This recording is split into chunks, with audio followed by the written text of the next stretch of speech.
so pretty, pretty, pretty, pretty, baby. Hello everybody! Yan, nandito kami sa grocery muna.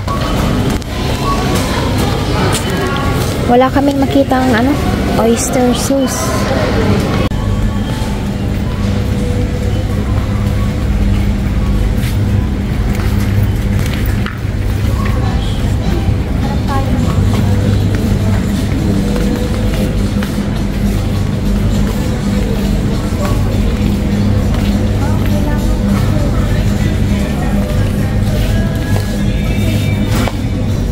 Pang-brush sa aming sink. Ito sa'yo din, Jane. $2. Tapos, maghanap tayo ng toothbrush. Yung malambot, syempre na toothbrush. Masakit sa ngipin yung hindi malambot. Ito. Yan, malambot. Tatlo na rin. Shampoo.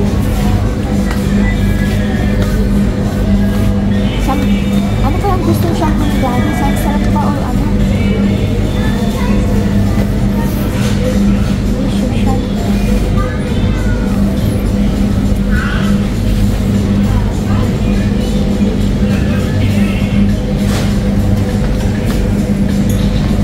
Ito yung black shampoo. Ito na lang siguro.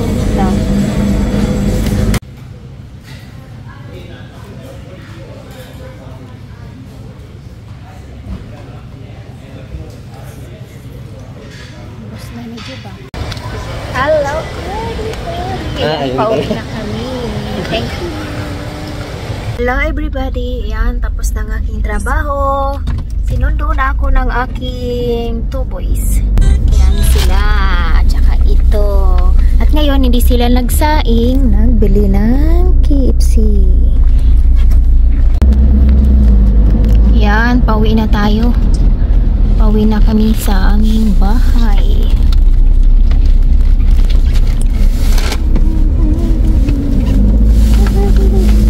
Bukas, balik trabaho na si Mr. Ako na naman ang magdadrive patungo sa aming bahay.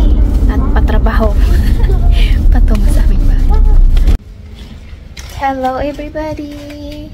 Yan. Kukuha ako ng aking tanim na gulay. Magsisinigang ako.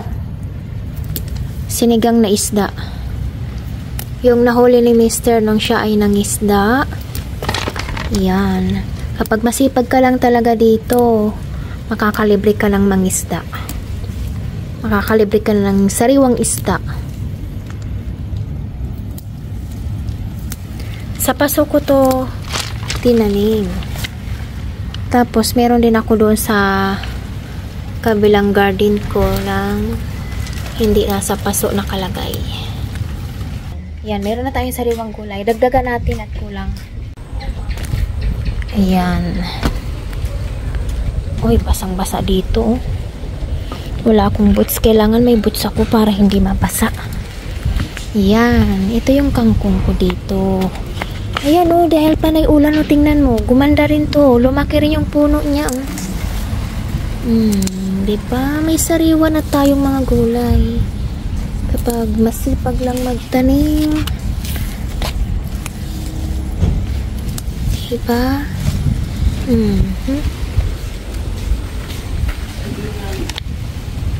Nagkukuha ng gulay.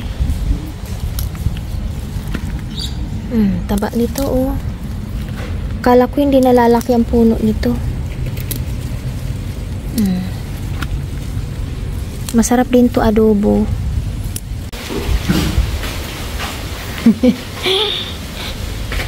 Ayun, yung binata ko ay nagsasaing na. Yan, very good yan.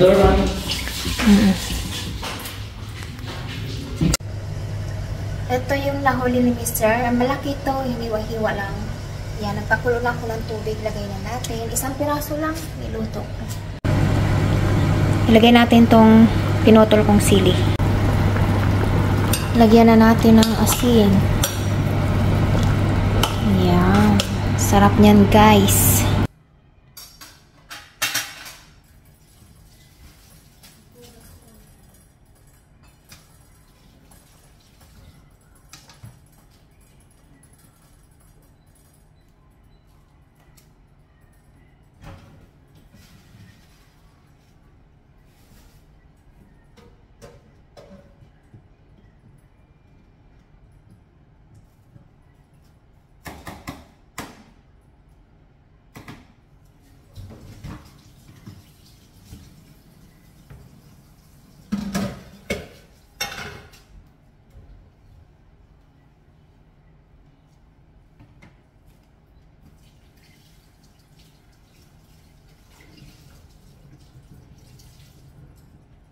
Bango ng tinola kung sinigang na isda. Awag ko nang gawin sinigang yun.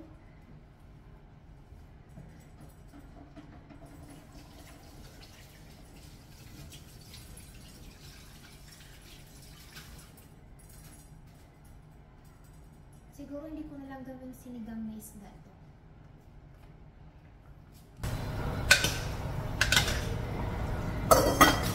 Lagyan na lang natin sinigang para may pa naman ang lasa.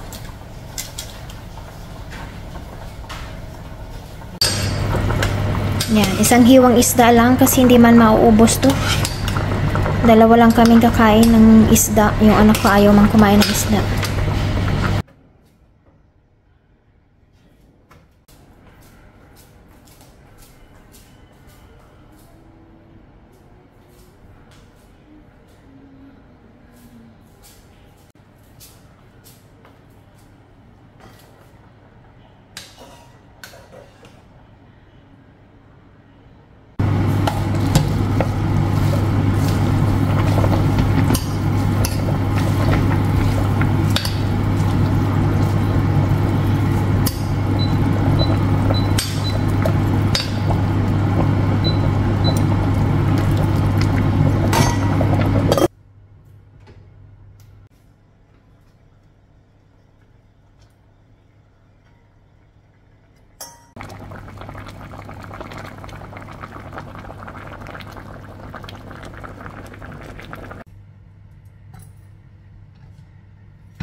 Kain muna kami. Thank you for watching.